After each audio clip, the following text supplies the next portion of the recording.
Orang benci dengan dakwah salaf itu, satu, karena mempertahankan keyakinan dari nenek moyang. Sementara dakwah salaf itu maunya kembali kepada Islam yang asli. Di antara yang benci dengan dakwah salaf adalah yang mereka beragama dengan kembali kepada nenek moyang. Mempertahankan keyakinan dari nenek-neneknya. Makanya dalam dakwah salaf itu ditentang namanya pemali, kepohonan, ketulahan, apa lagi? Khurafat.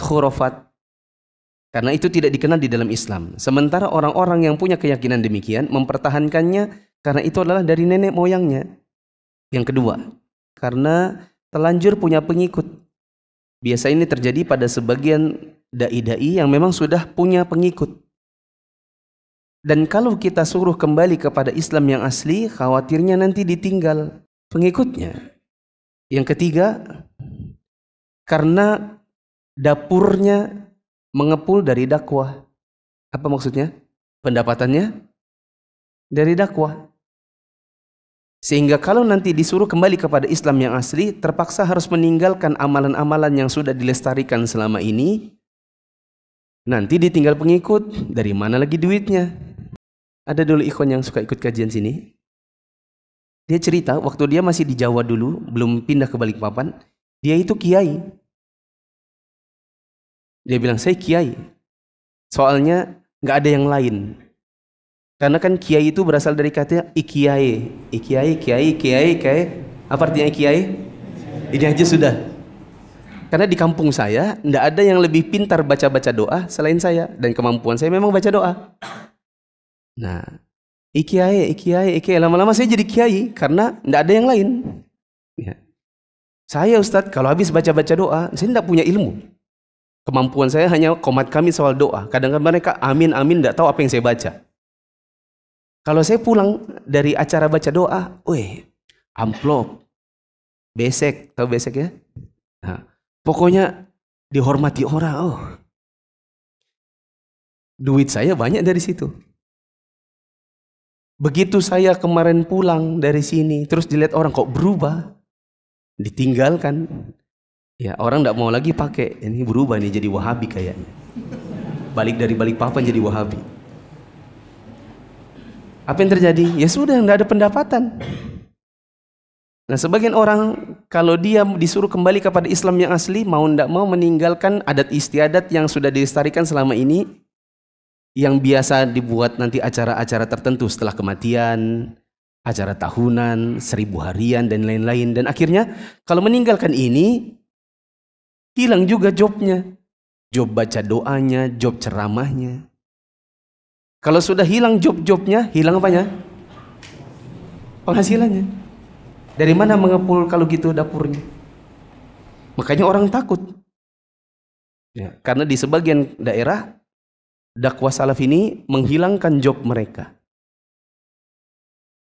Berikutnya, kenapa orang takut dengan dakwah salaf? Adalah karena khawatir bertentangan dengan keluarga dan teman. Dan ini memang bisa dibilang bawaan kepribadian.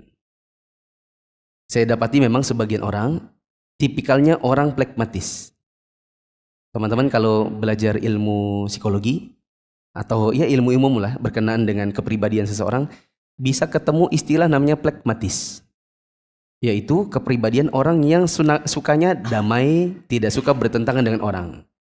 Sementara kalau ikut kajian sunnah, dibawa untuk bertentangan dengan apa yang biasa terjadi di masyarakat. Ketika hadir duduk kajian seperti ini, dengerin ustadznya, pusing dia bilang, kok keras ya? Terus ini nggak boleh, itu nggak boleh. 1000 harian nggak ada, tahlilan nggak ada. Sementara keluargaku, tetanggaku, di masjidku begitu semua. Waduh.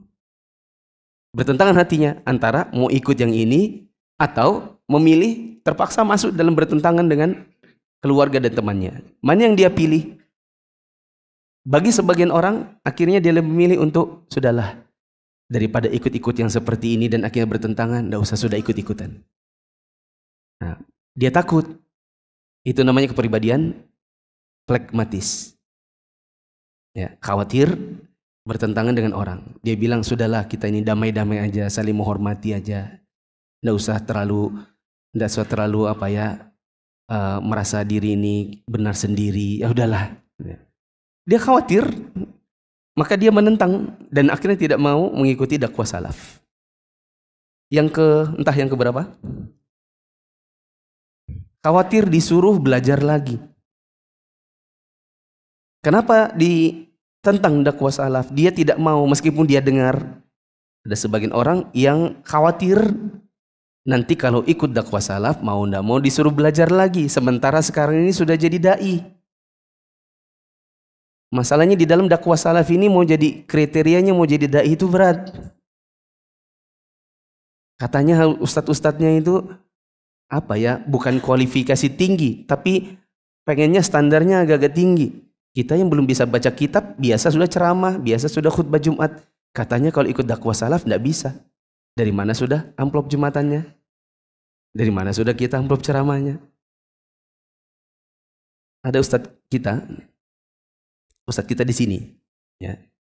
Beliau bikin kelas bahasa Arab khusus ustadz-ustadz di salah satu masjid. Yang hadir di kelasnya hanya ustadz-ustadz. Dai-dai yang sudah lama berceramah di mimbar-mimbar Jumat. Waktu itu beliau baru pulang dari Yaman kayaknya. Atau mulai dakwah, mulai dikenal gitu. Orang tidak tahu tentang dirinya. Lama-kelamaan setelah berjalan kelas itu beberapa kali, ada yang tanya. Kalau ustadz ini, apa anunya ustadz? Alirannya. Dia bilang, oh saya salafi pak. Begitu ngomong salafi, 2 minggu kemudian bubar. Kelasnya selesai. Karena ini ustadz-ustadz. Kirain belajar sama seperti mereka. Ternyata belajar sama yang salafi. Waduh. Ya. Intinya kelasnya bubar. Karena mau ndak mau disuruh belajar lagi. Kan kalau di kajian salaf itu antum mau bikin kajian begini, antum ndak bisa baca kitab. Nanti ketahuan. Nanti dilihat sama ustadz-ustadz yang lain video-videonya, dilihat wah ini ngaco-ngaco ini, baca kitabnya salah-salah. Ya. Mau ndak mau apa berarti? Harus belajar lagi. Nah, sudah terlanjur jadi dai, sudah daripada kita ikut kajian-kajian salaf, ngajar-ngajar seperti dakwah salaf, dah mendingan kita sekarang aja dakwah sama umat, nggak usah ikut-ikut aliran-aliran salaf itu, supaya dakwah tetap jalan, nggak usah belajar lagi.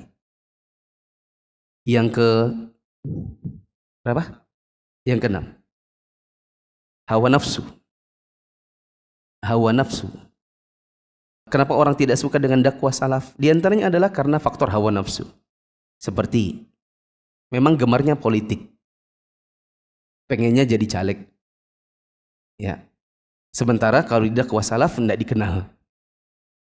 Gak mau. Dakwah salaf tidak suka. Ya. Maksudnya yang nyemplung lalu kemudian hari-hari bicaranya politik tidak disukai. Contoh yang lain musik. Kalau di dalam dakwah sunnah katanya musik itu haram. Jujur saya juga dulu seperti ini. Ada kira-kira 3 tahun saya sudah dengar kajian-kajian sunnah. Dulu dibawa oleh Al-Ustadz Ja'far Umar Thalib rahimahullah di kampus saya. Saya termasuk yang nggak suka dengar beliau. Ya karena nggak boleh dengerin musik masalahnya. Saya punya kaset banyak. Dewa 19, Padi, Ceylon Seven. Ya. Dibelikan bapak tape Simba, tahu Simba? Simba 2. Orang Simba 1, saya Simba 2. Ya. Ini sudah punya tape, sudah punya kaset-kaset. Terus dengerin kajian di kampus, katanya tidak boleh musik. Waduh, ini kita tiap bulan beli di Distara dulu. Tahuan tuanya. Capek-capek kita ngoleksi semua ini baru tidak boleh dengerin. Tidak mau saya. Ada kajian Ustaz Ja'far, tidak mau. Lama-kelamaan ada satu titik-titik di mana saya nggak bisa mengelak lagi. Ya. Ketika ada kakak kelas yang bilang, kamu kalau misalnya tidak mau, tidak bisa, yang penting jangan menolak dulu. Bilang, ya Allah, saya belum bisa ya Allah. Mudahkan saya ya Allah. Dan saya betul-betul mengikuti tips tersebut. Saya banyak berdoa, kemudian minta diberikan petunjuk. Akhirnya kaset-kaset ini, cover-covernya saya buang, saya bakar. Sedangkan kaset-kasetnya saya kasih ke ada bapak-bapak tentara di Istiqomah yang selalu ikut kajian Ustadz Abdurrahman rahimahullah setiap hari Jumat. Dan dia suka bawa kaset. Kan itu kajian Ustadz Abdurrahman itu di bawahnya ada toa. Toa jadul yang ada tempat kasetnya itu. Saya perhatikan bapak itu suka ngerekam gitu. Bapak suka ngerekamnya? Iya. Pak, di rumah banyak kaset. Bisa ditindikan itu? Teman-teman tahu ya? Kan disumbat sama kertas 2 biji itu di atas supaya bisa tertindih, jadi lagu-lagunya hilang, ganti sama ceramahnya Ustadz Abdurrahman. Saya bilang, nih Pak, kalau sudah jadi bagi-bagi ke orang, jadi orang lihat, ih Dewa 19, tapi pas didengerin Abdurrahman. Gitu. Nah, saya melalui fase itu nggak suka, soalnya hawa nafsu. Ya. Yang ke-7, karena kejahilan. Karena kejahilan. Ke-8, karena kedengkian. Di antaranya dengki karena ternyata kajian salaf itu banyak orangnya. Kirain yang banyak ini kajian partai, ternyata kajian sunnah. Apalagi kalau dia di balik papan, ternyata kayaknya lebih banyak kajian sunnah. Karena meskipun dilarang musik, dilarang nonton bioskop, dilarang, ternyata banyak aja yang mau. Banyak aja kajiannya. Dulu kita kajian di Namiro, itu kajian kita yang paling banyak, kajian Anas sama Ustadz Abdurrahman. Kadang-kadang itu tangganya Namiro itu orang sholat maghrib di situ, karena waktu itu belum ada pavingnya, masih tempat parkir. Kajian penuh. Mungkin orang yang tidak suka semakin dengki karena melihat ternyata kajian sunnah itu banyak orangnya. Ya. Yang ke-9, orang tidak suka karena malas menelusuri dalil. Daripada menelusuri dalil, daripada sibuk nyari ini riwayat siapa, sohi atau tidak sohi, mimpi aja. Gampang dapat hadis kopi. Ini kan? Orang gampang instan beragama dengan kata gurunya, ndak usah tanya-tanya itu dari mana, pokoknya amalkan aja. Sedangkan di mana salaf ini repot. Kenapa repot? Kita mau beramal aja ditanya dulu, dalilnya apa? Sahih ndak? Riwayat siapa? Ini puasa puasa Rajab riwayat siapa? Nanti puasa Sya'ban mau puasa nisfu Sya'ban ditanya lagi apa dalilnya? Sahih atau ndak? Diteliti dulu. Repot. Ya. Daripada yang repot-repot kayak gini adalah nggak usah kajian-kajian kayak gitu. Enak kita dengan guru-guru kita. Kalau guru bilang puasa, nggak usah tanya-tanya itu dalilnya dari mana. Gitu. Yang keberapa? 10. Dan ini yang terakhir aja. Yang ke-10. Saya punya 13 tapi saya kasih yang terakhir 10. Yaitu orang tidak suka dengan dakwah salaf karena banyak syubhat. Dari siapa? Dari guru-gurunya. Siapa yang mempopulerkan syubhat-syubhat ini? Di antaranya memang para dai-dai yang tidak suka dengan dakwah salaf. Mereka mengikuti jejak pendahulu mereka dalam hal ini, yaitu kaum musyrikin Quraisy yang berusaha membuat lari dari Rasulullah SAW yang membawa petunjuk. Karena Nabi SAW dahulu berdakwah, lalu mereka juluki tukang sihir, dukun, penyair, tukang bohong, orang gila, dan lain-lain. Ada orang dai sangat terkenal di Indonesia. Dia menyebarkan berita bahwa di Masjid Nabawi sedang diadakan Maulid Nabi. Ya. Dia bikin ceramah. Ya. Kemudian ya intinya ada memang video yang disebarkan. Wah, saya sudah mendapatkan video dari teman saya yang sedang di Nabawi. Di Nabawi sedang ramai orang membuat kegiatan Maulid Nabi di dalam Masjid Nabawi. Orang yang sudah hadir di sana berarti kan masuk apa namanya? Masuk apa? Syubhat. Betulkah? Itu kan samar-samar. Alhamdulillah ada teman-teman mahasiswa Universitas Islam Madinah datang ke Nabawi terus bikin live. Ya teman-teman, assalamualaikum warahmatullahi wabarakatuh. Kami lagi di Nabawi. Silakan dilihat ya. Memang ini ramai, tapi keramaian ini memang sepanjang hari namanya memang begini.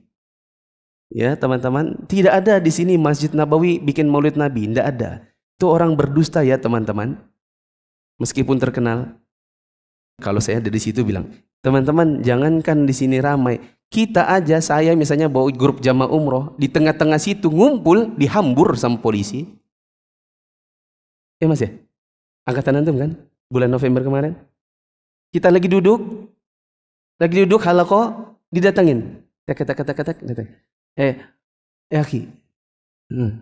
Suruh bubar. Kenapa? Karena sudah pernah terjadi sebelum-sebelumnya ada orang bikin halaqah, nggak ada yang hambur. Ternyata orang mau bikin makar. Sudah pernah terjadi pengeboman di dekat Masjid Nabawi. Untung orangnya tertahan sama polisi, sehingga yang meninggal polisi. Coba kalau nggak ada yang tahan, masuk, berapa yang meninggal lagi di dalam Masjid Nabawi? Nah, karena dikhawatirkan demikian, makanya orang-orang dihambur.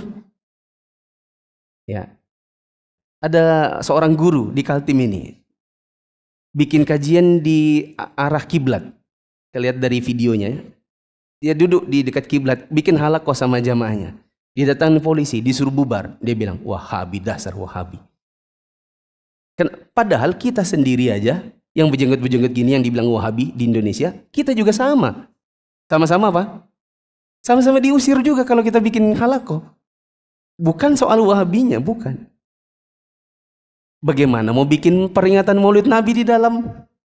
Oh, ngumpul sama jamaah umroh aja dilarang. Ya, itu kan syubhat namanya. Tapi orang, karena yang ngomong ini adalah seorang dai terkenal di Indonesia, pengikutnya banyak, followernya jutaan, orang percaya, orang share. Dan kasihan dai ini, karena dia menyebarkan dustaan, dikonsumsi banyak orang, maka dia mendapatkan dosa jariah berlipat-lipat. Katanya Ahlus Sunnah wal Jamaah Salafiyun itu orang-orang musyabbihin atau musyabbihah, golongan yang menyamakan Allah dengan makhluk. Ya. Ada ustadz yang terkenal yang kalau dakwah sering menyebutkan letak-letak ayat. Nah, dia pernah mengatakan tentang orang-orang yang seperti kita ini adalah orang-orang mujassimah. Karena meyakini bahwa Allah itu bersemayam di atas arsy. Ya. Dan kalau bersemayam ada di atas arsy, berarti melazimkan Allah itu punya badan. Berarti punya jism. Apa artinya jism? Punya badan, punya jasad. Ya. Maka jangan diyakini. Kata beliau, kita sama ayatnya, tapi kita beda pemahamannya. Semakin kelihatan bahwa orang ini bukan dari kalangan Ahlus Sunnah dengan manhaj salaf. Ya, karena sudah mengklaim kita sama ayatnya, tapi kita beda pemahamannya. Sementara memahami bahwa Allah itu bersama di atas arsy tanpa takyif, tanpa ta'til, tanpa tamthil, tanpa tafwid. Ini semua adalah pemahaman salaf dari zaman dahulu. Allah bersama di atas arsy, ini keyakinan para sahabat Nabi yang mereka dengar dari Nabi, dan mereka tidak pernah tanya kepada Nabi bagaimana bersemayamnya. Cuman mereka beriman saja, oh Allah bersemayam di atas arsy, selesai. Sementara orang di zaman sekarang dituduh, kalau kamu ikut kajian salaf, nanti kamu diajari Allah bersemayam di atas arsy, berarti itu kamu menyamakan Allah dengan makhluk. Karena kalau Allah bersemayam di atas arsy, berarti Allah punya jism, katanya. Padahal tidak. Dalam kajian sunnah atau akidah salaf, kita cuma diajarkan Allah bersemayam di atas arsy, Anda cukup beriman tanpa tanya-tanya bagaimana bentuknya. Ya. Nah, bab ini teman-teman bisa pelajari di kitab Al-Aqidah Al-Wasithiyah.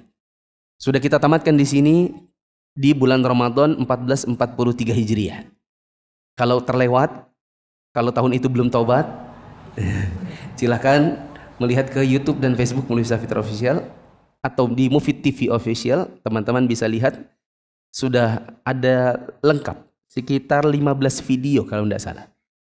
Sekitar 15 video yang isinya adalah membahas tentang sifat-sifat Allah. Bagaimana kita membantah orang-orang yang mengingkari Allah bersama di atas arsy, dan mereka lebih memilih mengatakan Allah itu ada di mana-mana. Ya. Dan yang benar, Allah bersemayam di atas arsy. Allah tinggi di langit, bersemayam di atas arsy. Bagaimana bentuknya tidak boleh ditanya. Dan menanyakan bagaimana bentuk bersemayam Allah itu adalah bid'ah. Jahmiyah, Mu'tazilah, Al-Asy'ariyah telah memberikan gelar atau julukan yang jelek kepada ahlu sunnah salafiyah dalam masalah nama-nama dan sifat Allah. Mereka bilang salafiyin itu musyabbihah. Karena ahlu sunnah wal jamaah atau salafiyah mensifati Allah dengan sifat yang Allah sifati dirinya sendiri atau yang disifatkan oleh Rasulullah SAW tanpa ta'til, tanpa tamthil, tanpa tashbih, tanpa takyif, tanpa takwil, tanpa tafwid, dan cukup beriman. Sebagaimana pernah terjadi di zaman Imam Malik rahimahullah. Imam Malik lagi menjelaskan tentang asma wa sifat, ada orang datang masuk lalu nanya, "Wahai Imam, mau tanya nih." Tapi ini nanya yang memang sengaja pertanyaannya bukan untuk cari ilmu, tapi untuk menyebarkan syubhat di kalangan orang-orang yang dengar. Dia bilang, "Mau tanya nih, kalau Allah itu bersemayam, emang semayamnya kayak apa?" Nah, melihat gelagat-gelagat ini orang mau nyebar syubhat, maka Imam Malik cuma jawab dengan 4 kalimat. Al-istiwa'u ma'lum, wal kaifu majhul, wa al-imanu bihi wajib, was su'alu anhu bid'ah. Kata Imam Malik, Allah bersemayam di atas arsy itu sudah diketahui dengan dalil. Bagaimana bentuknya tidak ada yang tahu. Sahabat Nabi juga nggak pernah tanya sama Nabi bagaimana Allah bersemayam. Dan mereka cuma dengar dari Nabi, mereka beriman apa adanya. Beriman bahwa Allah bersemayam itu wajib. Dan tanya-tanya bagaimana bentuknya adalah bid'ah. Orang ini keluarin. Disuruh keluarin orang tersebut. Ya, karena mau menyebarkan, membuat keraguan-raguan dalam hati jamaah yang hadir dan mendengarkan pertanyaannya. Kita jawab dengan jawabannya kurang lebih sama bila kita dapati sifat-sifat Allah. Misalnya Allah bilang Allah punya tangan, Allah punya kaki, Allah punya wajah, Allah tertawa, Allah tersenyum, Allah datang. Bagaimana bentuknya? Allah turun. Bagaimana bentuknya? Semua ini jawab dengan jawabannya Imam Malik. Itu semua diketahui. Dari apa? Dari dalil. Terus, bagaimana bentuknya? Tidak diketahui. Karena para sahabat dulu juga tidak pernah bertanya kepada Nabi. Terus, beriman bahwa Allah itu tertawa, bahwa Allah itu datang, bahwa Allah itu turun, bahwa Allah punya wajah, Allah punya kaki. Beriman ini wajib. Kalau Anda tidak beriman, Anda bisa kafir nanti. Karena Al-Quran yang ngomong, hadis Nabi yang ngomong. Satu lagi tadi apa? Tanya-tanya. Bagaimana wajahnya, bagaimana tangannya, bagaimana kakinya, bagaimana datangnya, bagaimana. Tanya-tanya itu semua kebid'ahan. Kenapa bid'ah? Karena memang tidak pernah diajarkan Nabi SAW. Para sahabat dahulu cuma mendengar dari Nabi. Beriman apa adanya, nggak pernah tanya-tanya. Kita seperti itu juga. Salafiyun menerima nas apa adanya tanpa ta'til, tamthil, tashbih, takyif, tafwid, takwil. Apa itu ta'til? Ta'til itu menolak maknanya. Di ta'til itu artinya pokoknya menolak mentah-mentah. Gak ada tuh namanya Allah punya tangan, gak ada. Gak ada Allah punya wajah, itu namanya di ta'til, tolak mentah-mentah. Di tamthil itu artinya dimisalkan. Dia bilang, ya Allah itu punya wajah, wajahnya ya kayak kita. Disamain, itu namanya di tamthil. Ya, atau dibuat permisalan. Kamu tahu kan wajah? Nah, wajah itu mungkin Allah itu sepertinya mungkin Allah itu ada matanya, terus ada hidungnya.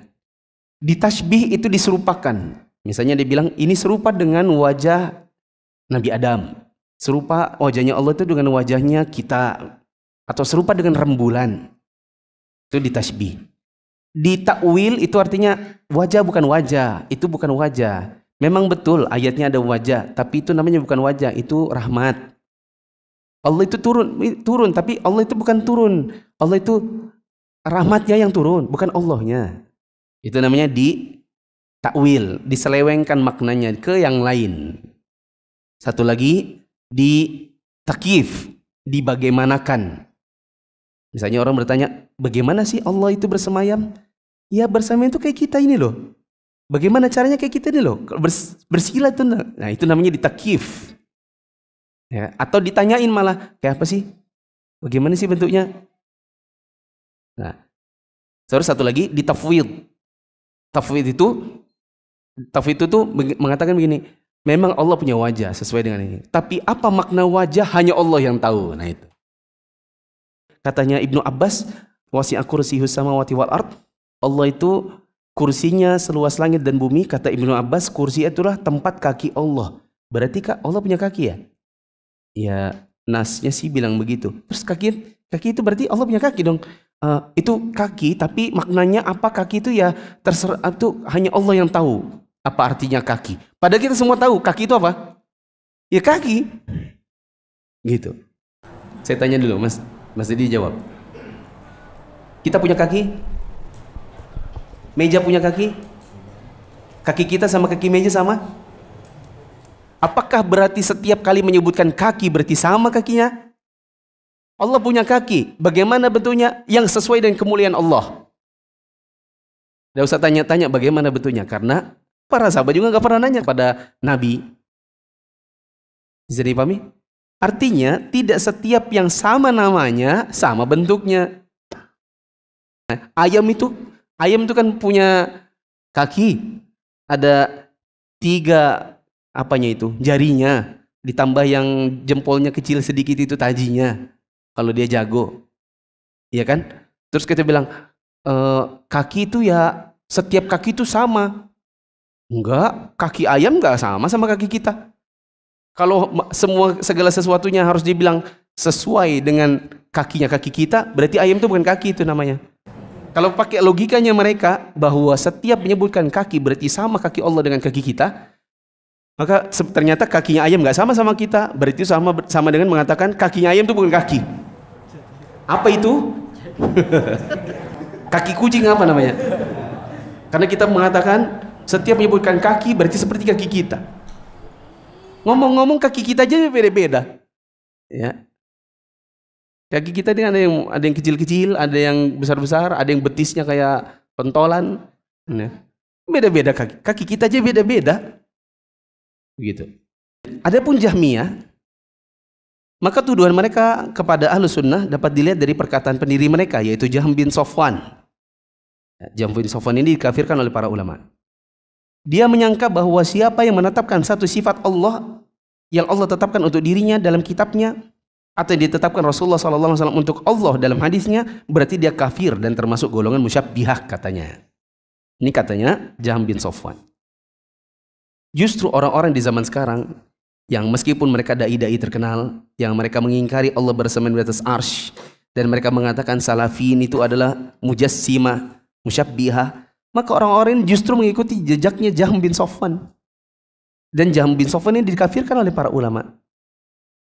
Meskipun kita juga tidak berani mengatakan mereka kafir. Ya. Kenapa? Karena syubhat. Mereka itu di kepalanya banyak syubhat, dia ceramah ngasih syubhat. Ya. Imam Abu Hatim rahimahullah berkata, ciri Jahmiyah adalah menamakan Ahlus Sunnah sebagai musyabbihah. Adapun Mu'tazilah, mereka ini pewaris Jahmiyah yang telah mewariskan dari mereka pendapat dalam menafikan sifat, dan mereka memberikan julukan bagi orang-orang yang menetapkan sifat Allah dengan musyabbihah. Saya lanjutkan sedikit. Syekhul Islam Ibnu Taimiyah rahimahullah menyebutkan bahwa tokoh-tokoh Mu'tazilah menganggap seluruh imam seperti Imam Malik bin Anas dan sahabat-sahabatnya, Ats-Tsauri dan sahabat-sahabatnya, Al-Auza'i dan sahabat-sahabatnya, Asy-Syafi'i, Ahmad dan sahabat-sahabatnya, Ishaq bin Rahawayh dan sahabat-sahabatnya, Abu Ubaid dan yang selainnya, dianggap mereka ini golongan musyabbihah. Sama kita di zaman sekarang. Mungkin kalau zaman sekarang Yazid bin Abil Qarjajawas dan kawan-kawannya, Firanda dan kawan-kawannya, Syafiq dan kawan-kawannya, Khalid dan kawan-kawannya, kalau di Balikpapan Mufli dan kawan-kawannya, Abdurrahman Al-Azhari dan kawan-kawannya, Rafi dan kawan-kawannya, itu semua dianggap musyabbihah. Siapa yang anggap? Ya mereka yang punya akidah seperti itu. Sementara akidah kita menerima apa yang ada disebutkan dalam nas Al-Quran dan Sunnah tanpa apa saja tadi? Ada berapa T tadi? 6. Apa saja? Ta'til, tamtsil, tashbih, takyif, takwil, tamthil. Antum insya Allah kalau hafal 6 istilah ini, hafal, bisa bedakan dengan mudah.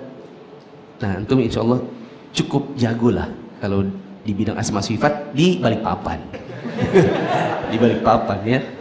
Nah, karena kalau ketemu dengan orang-orang yang Asy'ariyah, orang-orang yang Mu'tazilah, ya pengikutnya Ustadz ini, Kiai Anu, guru ani, guru itu, ketika ngomong soal ini, terus antum dah hafal yang 6T, nanti tekempal.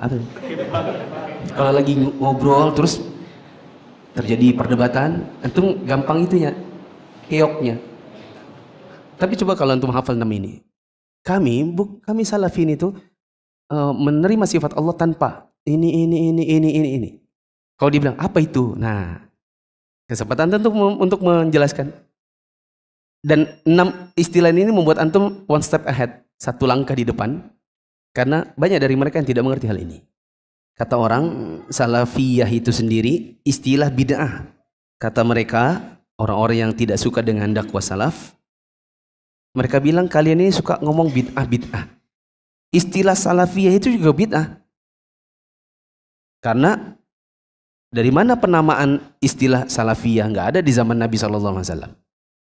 Dulu di zaman Nabi tidak dibutuhkan penamaan salafiyah, karena di zaman dahulu hanya ada Nabi atau orang kafir. Nabi dan para sahabat atau ya orang kafir. Buat apa penamaan salafiyah? Tidak dibutuhkan.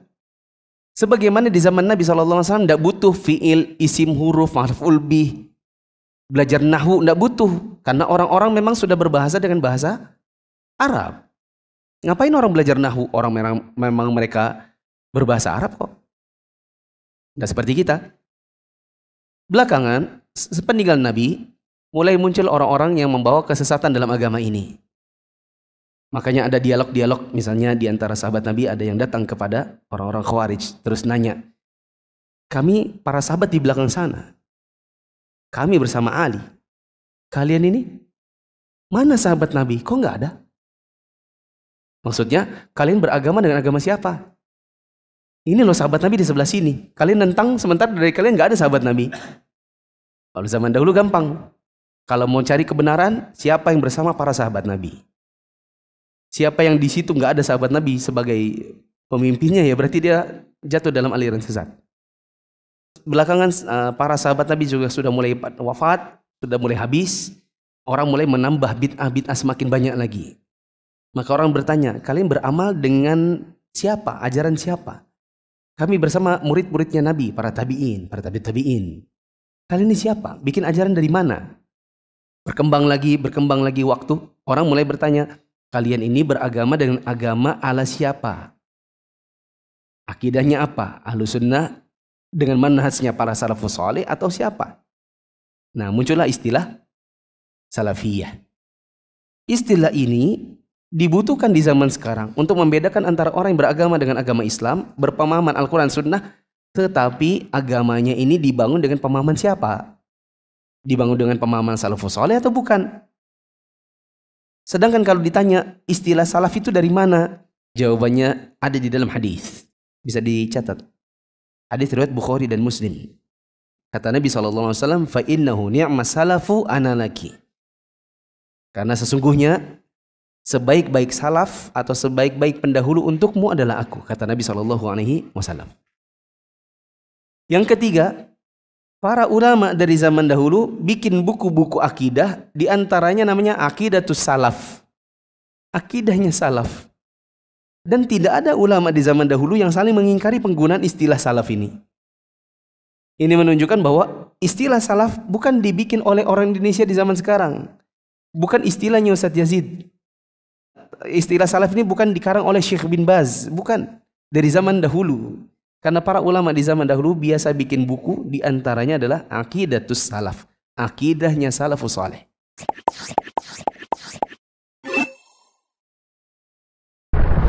Dakwah semampumu.